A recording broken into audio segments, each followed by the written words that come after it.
Are you an athlete who would like to maximize your performance to succeed at the top level? Head on over to my website at jacobandre.com and book a free 15-minute discovery call to discover if and how I can help you. G'day and welcome to the Mind Your Body Show. I'm your host, Jacob Andre, and today I'm talking to St. Mary's Women's coach, Ryan Smith. Ryan, welcome to the show. Thanks, Jacob. Thanks for having me. What did we interrupt in your day this morning? This morning, flipping the kids in the morning while the wife gets a little sleep in, then off to work to check up on the staff, give you a little bit of a podcast, and then head off to basketball, then to footy. So yeah, a bit on today. You mentioned check on the staff. What's the business? We run an electrical solutions company. Got about 13 staff. Do various works in defence, power and water, and general infrastructure around Darwin and Catherine. Yeah, cool. Like it? Love it? Oh, it's growing on me. I don't know. There's other things that I'd probably love to be doing that I'll probably aspire to look at later on in life. But at this point, it pays the bills and it's progressing. The business has grown a lot in 4 years, going from just one-man band to now 13 staff. So yeah, we're going all right. So it gives me something to aim for each day. Yeah, yeah. And you mentioned that you're going to your daughter's basketball. How's that all going for her? She's an anxious kid, so she's still building her confidence in sports. It takes her a little bit of time, but last night we had a little chat, and she said, "Dad, I just want to aim on getting 5 dribbles." So we're just keeping it really simple at the moment, and just trying to not put too much pressure on her to just try and find a way to enjoy the sport. I like it. I love that. And I actually think you could take that philosophy that she's got there, that approach into even adult sport. I like that she's broken it down to nice, small little goals that she can control.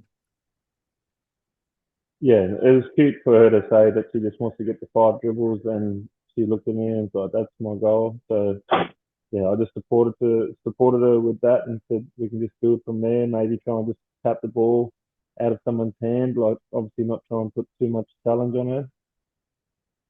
And you mentioned off to the footy later, you're coaching St. Mary's. This is going to come out in a week after this episode, in a week after that game. But who do you play today?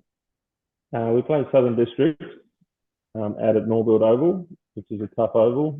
The weather and conditions a little bit more humid than normal, and they're a tough opposition most of the time. So yeah, it shouldn't be an easy game, but it should be exciting. Yeah. So before we get into your coaching career, let's learn more about you. So tell me about the Ryan Smith story. Where did it all begin? Where did it all begin in my life or in footy Just in your life, or yeah, sport? yeah, in life. So I'm a born and raised Darwin man.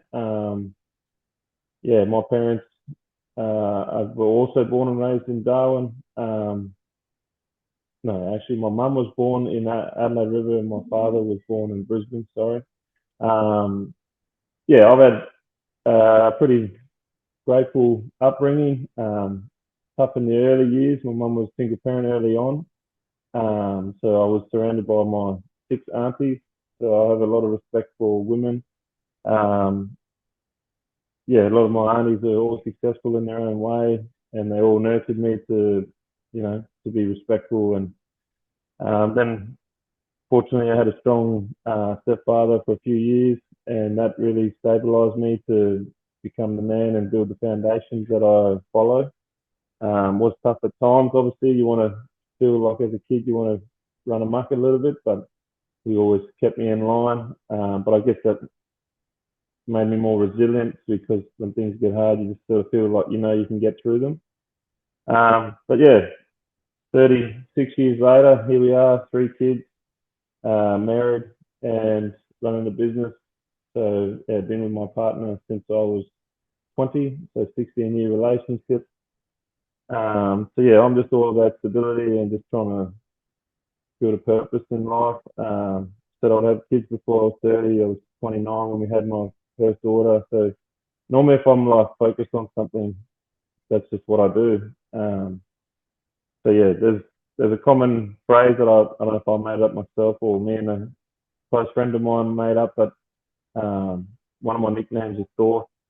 It's got a different meaning for it, but I rephrased it to if you want something done, you go to the source. So I'm just, Yeah, I don't know. If I don't know how to do something, I'll find a way to get it done. Whether I'll find someone who does and they'll pass the knowledge on. But yeah, I don't know. So that's just me in a nutshell. Just a man trying to get things done. I like it. It sounds like a pretty successful life thus far. So what schools did you go to in Darwin growing up?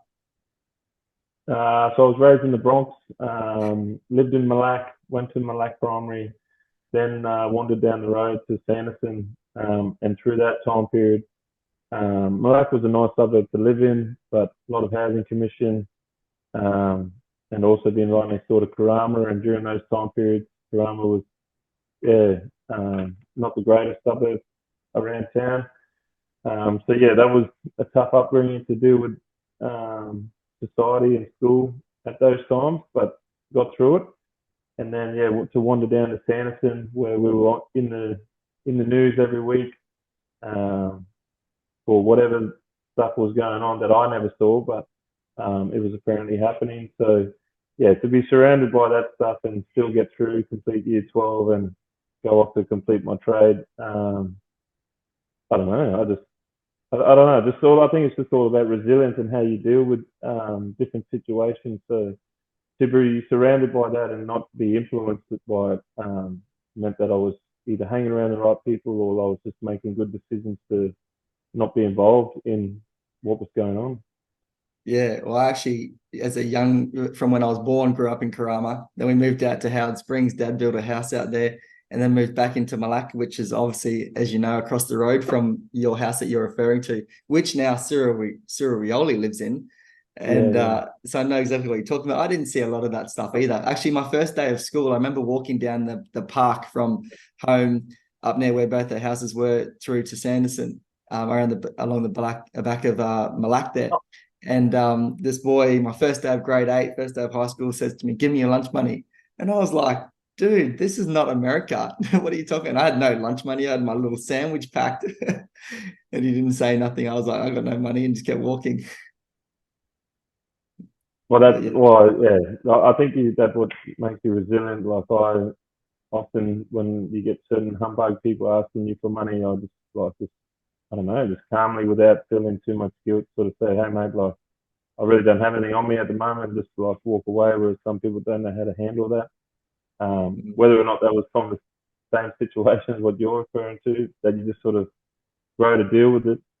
Yeah, I don't know. I remember walking home on that Malacca Oval, and a kid that I thought I was friends with at school, who lived at Malacca Caravan Park at the time, just decided that it'd be a good time to have a fight.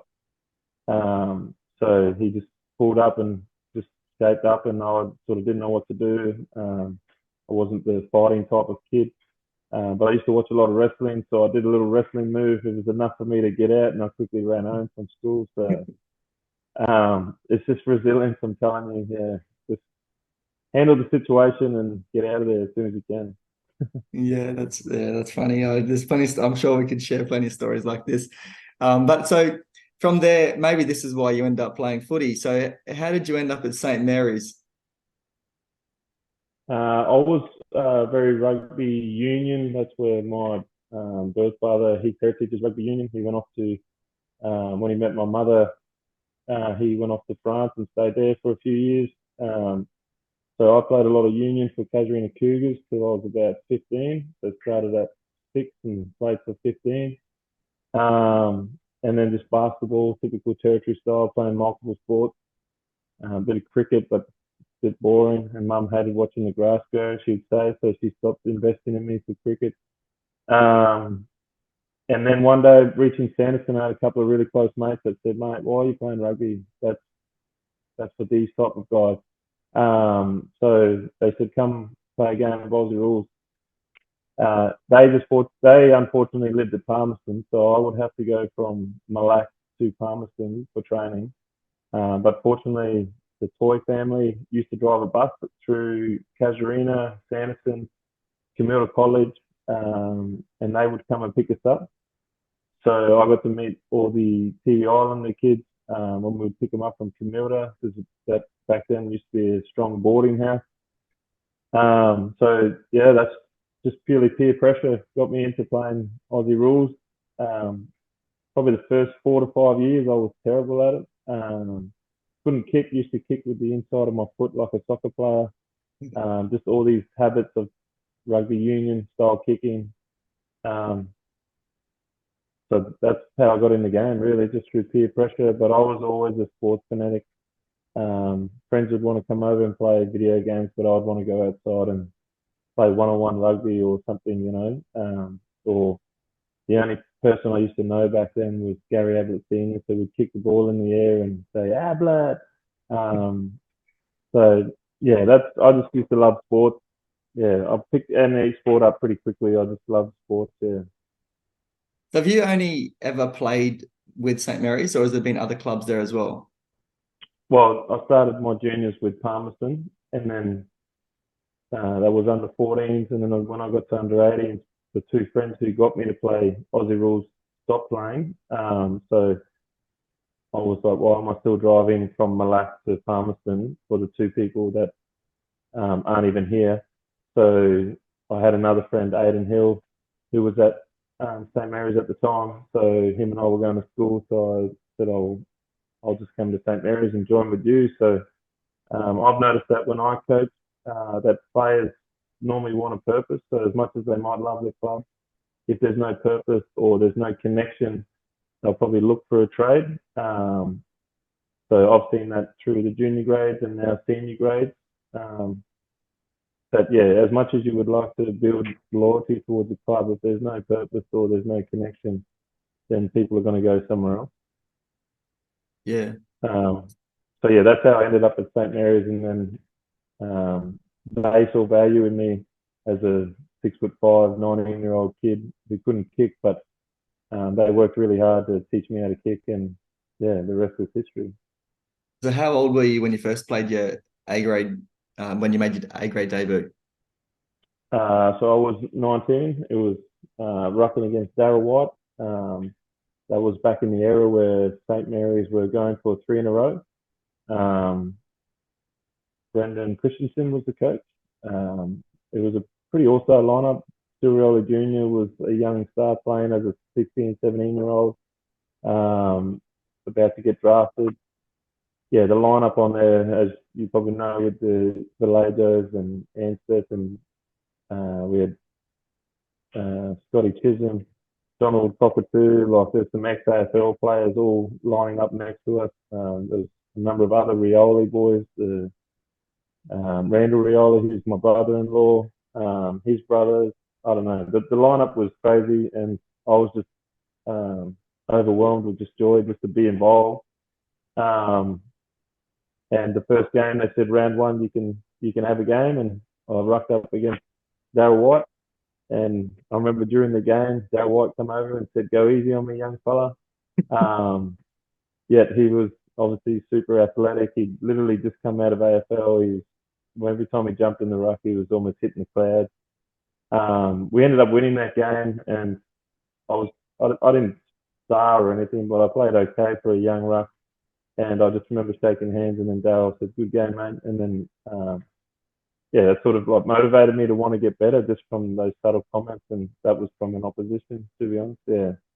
Are you an Aussie Rules footballer who would like to maximise your performance to succeed at the top level? My Australian Rules Football Dynamic Group Coaching Program is a 12-phase program that has been curated from my 15+ years working as a strength and conditioning coach with local footballers right through to AFLW players at Adelaide and Richmond. To get instant access to my Australian Rules Football Dynamic Group Coaching Program, simply head on over to jacobandre.com/Australian-rules-football. Yeah, that's super inspiring. So what do you think is the biggest thing? So in the last episode, we had Ricky Nolan, obviously was a coach a ruck at St. Mary's, and then coach St. Mary's. What do you think the biggest thing that a young ruckman needs to know coming through? What would you pass on in terms of knowledge?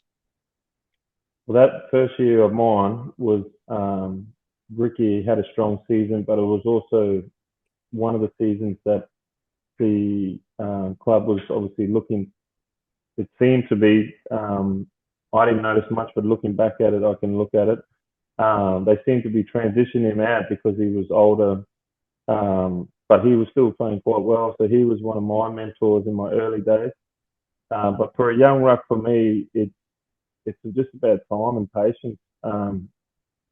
There's a lot of common phrases from AFL level down to local level that say that a true ruckman doesn't find their form until late 20s. And my performance will, in my history out of 200 games would show that. I didn't start to reach understanding and peak performance until like my mid-20s, 24. And then as I got older, I just became wiser, and I didn't have to be as athletic to still perform at the level I needed to fulfill the ruck role. So yeah, I stick by that information that I was given. If you're 18 through to 22, unless you're just a natural talent and things are going your way and you just really understand the game, I think you just need to be patient. Your body's still changing. Like I used to be a real skinny kid, between 95 to 100 kilos. Used to go to the gym with Johnny A and watch his biceps pop, but mine never did. So I think that our bodies take a little bit longer to develop. So yeah, just patience and resilience, to be honest. It's a hard role to play, very demanding at times. And yeah, you just got to adjust. The role is quite tricky, and you've got to be creative. So yeah, you're not going to know it overnight unless you're just a freak, basically. Yeah, so you mentioned Ricky Nolan, and you transitioning into the role from him as the coach, as the ruckman. He then later became coach. What coaches did you play under at St. Mary's, including Marty Christensen, your first one? So Brendan Christensen was the first year, and the second year he left. So then Warren Campbell came in. That was a tough year. We had a few turnover of players, and Warren was a young coach. We still made finals, but yeah, he had some tough comments for me. I had one bad game, and they might have been afraid of the worst ruckman he's ever seen. So that was comments from a coach to a young 20-year-old developing player who'd only started playing at 14. But these are the things that, for me and my character, I took on board. And I was like, you know what, that's like, I could have got upset and quit the game, but I used it as motivation to want to get better. So I used to try and absorb everything around me, people, information, sometimes too much, got a little bit of overload at times, but I just kept working through it. So after Warren, the club was lucky to recruit a coach called Brett Hand, and he just brought in this new, calm, experienced energy and got the club back where they needed, and ended up coaching a grand final, and they went on to win another grand final next year, back to back. I then had, he was he used to have a teaching background, so I think he just really connected with people. Then after him was Jason Potter, an ex QAFL legend in Southport. Won every accolade in the Queensland space. And then Ricky Nolan came in, did a long stint for 4 to 5 years, and he was a great coach. Obviously, strong family heritage with footy, with his dad being an AFL legend, and his brothers. I think most of his brothers are all very good at football as well. And also himself playing a lot of football. So he was really passionate. I think sometimes for me, I thought I would have really good games, and sometimes would be acknowledged from umpires, although we know umpires can't get it right, or from the spectators, yet I never really got that from Ricky. So I don't know if it was like a ruck looking at another ruck type mentality. Whereas my other coaches, especially like Jason Potter, who was a midfield coach, he would always praise my games. So I don't know if it's just different perspective. A midfielder looking at what a ruck can do is a bit more grateful, whereas a ruck looking at a ruck is a little bit more critical. I don't know. I'm just going to throw that out there because during Ricky's era, I thought I played well, but I never really saw the as much acknowledgement as what I maybe would have thought. But we still had some good success. I also had a lot of bad injury experiences. Also went through the Thunder era during that time, which was quite tough for players who were playing both NCSL and Thunder because they were trying to introduce restrictions and you could only play limited games and things. So during that era, I wasn't able to play as many games and was always getting impacted by Thunder requirements like maintaining my body and stuff like that. It also created more stress, so I actually got more stress-related injuries, stress fractures, etc. But one of my other favourite coaches, which was from Thunder, and I played with him at St. Mary's, was Xavier Clark. He was just really calm, chilled, and had good execution. People could always connect and relate with him. So yeah, he was a good coach and a good friend of mine. Actually, we catch up whenever he's not too busy. Yeah. Oh, and Yeah, then obviously most recently is Chopper. Yeah. Yeah. So how is the relationship with Chopper now? I know that you missed out on a grand final and you're probably pretty upset about that with Chopper, someone that you've played a lot of footy with. And then, for him to then coach you. How's the relationship with Chopper these days? Well, considering last year as a player, senior player, I hardly spoke to him.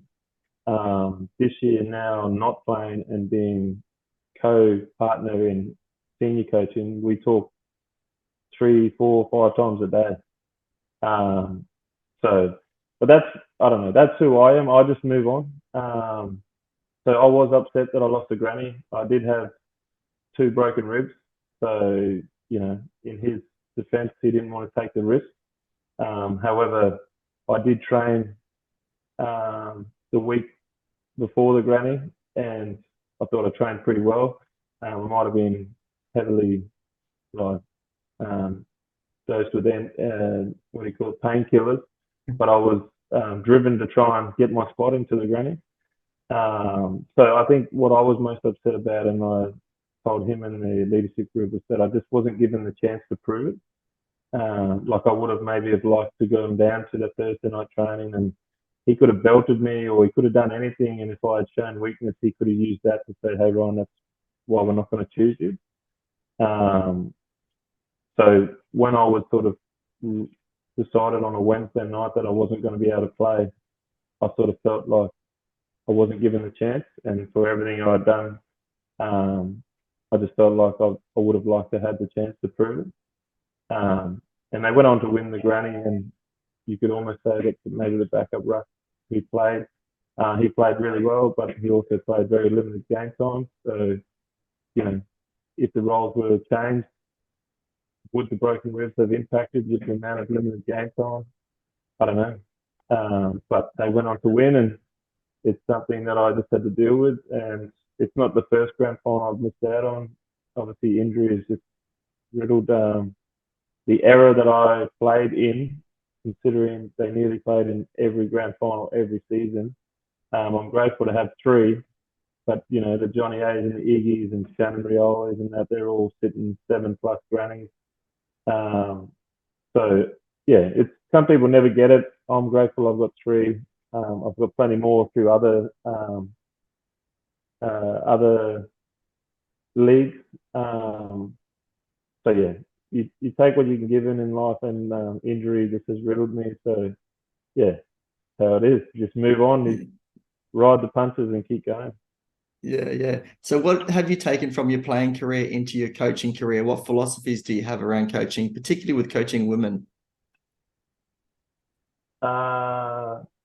Well, coming from not knowing the game, I understand, and I understand there's different ways that you might have to get the message across. So I'm always trying to create different phrases or different methods, whether visual or hands-on, to allow them to understand. because like for them to want to play the game, they've only been like the AFL has only been around since 2017 for the women's space. So for them to look up to someone, it's only been around a handful of years. The league and NTFL has been around for just over 10 years, but originally only started with 4 teams. So when you look at pathways, there's been no junior grades, no pathways. So they're literally like grown women walking in onto the field and then expecting to be able to learn what someone at a young age has been shown for 20 years. So I understand that because obviously I started at 15. So what my philosophy is that just to find different methods of communication. I pride myself on communication, terminology, and just patience and again resilience. But also I'm pretty pushy on them to be committed to the process. Someone who says I want to be the best footballer, but they only train one night a week, and you ask them, well, do you do any extras or do you practice? Do you have a football at home? And the answer is no, no, no. So then I sort of start to push them to say, well, if you're looking for me to want to get better, you're going to have to install some values for yourself and some methods that you can continue to get the repetitions that you need to improve. Same as reps and sets with weights, I guess. If you're not doing them often, you're not going to see the growth. So, yeah, I try to work with them, let them borrow a footy. Sometimes I'll buy them a footy if they're worth investing in, or they're just good people. I don't know. That's all you can really do. So what do you think are the biggest things that women can do outside of training? So you say like you want them obviously to come to training to 2 nights a week or whatever number that you've got on offer that you're running. What's the biggest bang for buck that a female can do in particular? Anyone probably, like any young boy as well, but let's hone in on women's footy here. What can they do outside of training to make them better? What's the number one thing? Well, I just think at the moment it's skill level. So they need to buy a footy and they need to be touching the footy as much as they can. Grabbing friends, going down the oval, the old trick of walk around the house, kicking the footy up to yourself. Like you just look at the young kids, you see the old videos. I think still recirculated them recently of him running around as a young 6-year-old kicking the footy, and he was kicking the ball at 6 better than me or most people at 36. So for me, with women at the moment, it's that they just need to be more hands-on with the footy. Once they can build comfortability with the footy and executing skill, then you can transfer to other things, which would be your expertise, which is obviously foundations of strength and everything on that side of things with fitness and that. They're all building blocks, but you could be the fittest, the strongest person, which in the NTFL and even in the competition, AFL, there's people already like that. They're ex-army or Air Force or PT trainers, and they're like, oh, I'm going to go play footy. And they can run all day, but they can't kick. You know what I mean? So I think that's why Danielle Ponner and a few others like her stand out, is they grew up around footy. So they can kick. They read the game. The TV Island girls, they just know football. It's instinctive on them. So that's what separates them from the rest. So if there was someone new that said, hey, I want to learn football, I would say, go buy footy and old fashioned, what your dad used to say to you, take the footy to bed, sleep with the footy, touch the footy. Yeah. I interviewed Heidi Thompson, who's obviously the Waratah coach, and asked her the same question. And her question was very, very similar. It was get a football and hang on to it constant, all day long and bounce it. Her thing was just bounce it, walk around just bouncing the footy, because the hand positioning would resemble like a way that you would just hold the football and just get used to that ball leaving your hand, coming back out of your hand, and it would help with your kicking. You're saying to kick the ball up to yourself. So I think there's a real theme there of, one, just get a footy and have the footy as much as possible, but just walk along, bouncing it and kicking it to yourself. Yeah, and handballing to yourself. Just, I don't know, like when you went to school, all the better footballers, or when I went to school, they always had a football on them. You know what I mean? Like I always looked at them across the room and go, oh, I wanted to be a good footballer, but I never brought a football. And then later on, I actually did, bring the old basketball, because I was more comfortable with basketball. So I try to be like those kids by bringing what I was good at and bring that to school. So yeah, I just think that if women or girls want to strive to play AFL, they need to be following this good guidance from Heidi. So I think simplicity. I think. How much crossover do you think there is between basketball? Because I think with football and basketball, it's probably those two sports crossover. For football, I think basketball crosses over the best. You look at someone like Scott Pendlebury, for example, Collingwood, really good basketballer. You look at Danielle Ponte, who you've already mentioned, phenomenal basketballer. I actually reckon she could make it in basketball if she wanted to. But their ball handling control, how much crossover is there between footy and basketball? I think there's a fair bit. I don't know if you know that Scott Pendlebury and Paddy Mills actually crossed their AIS scholarship. Oh, really? I didn't know that. Yeah, so Paddy Mills was on the pathway of playing AFL, and Scott Pendlebury had an AIS basketball scholarship. And during the 17, 18 or whatever age it was, they actually crossed scholarships. So Scott went on to play AFL and Paddy went on to play NBA. So yeah, that one's a cool story. But that answers your question there. There's a large range of things that are very similar in both sports. I think netball for the women's side though is probably the most common for them, the crossover.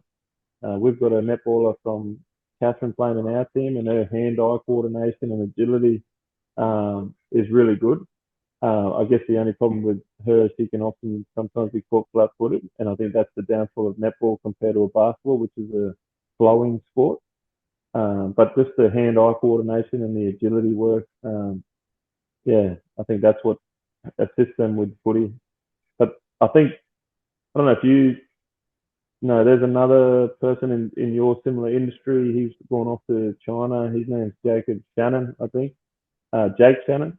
And he came back and spoke to Daniel Hill, and he said that in China they built robotic around. They only align to one sport, and they're drilled for that sport to become an Olympic athlete for whatever that timeline is. But that's all they do. He said he would throw a tennis ball at an Olympic swimmer, and they couldn't catch. They had poor hand-eye coordination. So he and a few of the other experts were saying that they feel that at a young age we should be exposing kids to multiple sports, swimming, running, team sports, ball sports, up until a certain age, and then they move into their key sport, just so that you can get a vast range of skill sets. So Yeah. what I'm getting to is I think soccer should maybe be included to that. Mm. The Vallejo family were raised around soccer. There's a lot of great ex-soccer players that end up becoming good footballers. I think with soccer though, it's just a kicking technique can be hard, whereas Aussie Rules is more of a straight leg kick, whereas the soccer is more of a rounded kick. But just the whole point around coordination by foot and the speed work and stuff can be beneficial for Aussie Rules. Yeah, absolutely. I agree completely with the multifaceted approach to sport. I think the more sport you can play as a kid, the more varied sport, the better you're going to be. And soccer definitely for footy. I think you got the basketball for your hand control, but soccer for your foot control. You mentioned the Vallejos. You got Ryan Ayres as well, who was a very good soccer player and played union as a young boy, like yourself. And the Casemiro family. Yeah, I think it's the more you can play of varied sports, the better. But those two in particular for footy, soccer and basketball. Yeah. Yeah, But I'm very. also athletics as well. I think having the correct running technique can go a long way in your sprint work and resilience, injury prevention.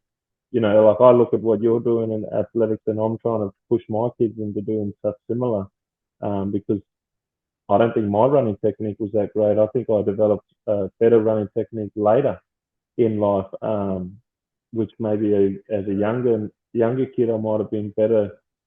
I don't know, quicker maybe, more resilient. I don't know. Oh, So I think, absolutely. I didn't yeah, even think about yeah, running. I forgot about it.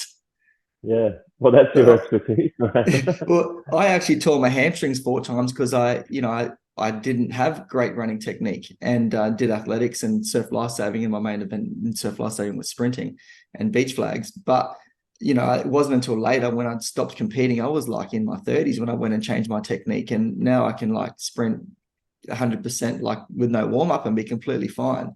So Yeah. running mechanics, it's huge. It's such a big thing. And what's the number one thing you do in a game of football more than anything else? It's running. Running. You run more Yeah. than you kick and you mark. Yeah. So it's a running game. Well, I think Ricky was the one that said it to us when he was coaching, is that you touch the ball 30 seconds to a minute throughout the game. If you're a better player, it's obviously probably going to be a higher number because you're touching it more often. But most average players probably have the ball in hand for 30 seconds to a minute for the whole 2 hours of the game. Yeah, it's crazy. And even like his video program, Sports Clip Maker, I remember using that with the 2 clubs that I worked with doing fitness at. And when you click on the button, you would be familiar with the program. You click on the button, and it gives you you can set it for 30 seconds before, 30 seconds after, for whenever someone touches the ball. But in terms of the clip that someone gets, the individual clip for the entire game, it's only several minutes. It might be like 5 minutes at most. Yeah. Yeah. I'm very And conscious of time because you've got to get off. Speaking about crossover sports with kids playing, you've got to get off yeah, to your basketball game. So do we have a yeah, quick time for this at 10 and 10 before we wrap up? yep, go for it. All righty. Number one, first thing that comes to mind, Ryan, when you think of small goals. Difficult. This is in relation to your daughter with her 5 dribbles today. Hopefully she gets them. Number two, growing up in Darwin. Uh, there's, I don't know, fun. Yeah. Number three, sauce. uh, get things done. Number four, wrestling. Interesting. Number six, the power of positive peer pressure. Influential. Number six, having a purpose and connection. Reason and inspiration. Number seven, ruck craft. Chess. What? Chess. Chess. The game chess. Yeah. Number eight, NT Thunder. Great experience. Lots of fun. Number nine, the women's development at football. The future. And number 10, a generic question which I ask everybody. This is about time travel. If you could go forward in time or back in time, to which point in time would you go to and why? I would go back to a young teenager and tell him to chill out and to just live a bit. Very, very insightful. Yeah, don't get too caught up. Just let things happen. Just go with the flow. Awesome. I love it. Ryan, I just want to acknowledge you for all the work that you do in the women's space coaching right now. Best of luck with the coaching this season at St. Mary's. And thank you so much for your time today on the Mind Your Body Show. Thanks, Jacob. I'll see you at the next episode. What's the most overlooked part of running, but the most important? Your mechanics. My new course, Running Mechanics 101, is a 9-module course which will teach you how to run more efficiently and effectively. For free instant access, simply head on over to jacobandre.com.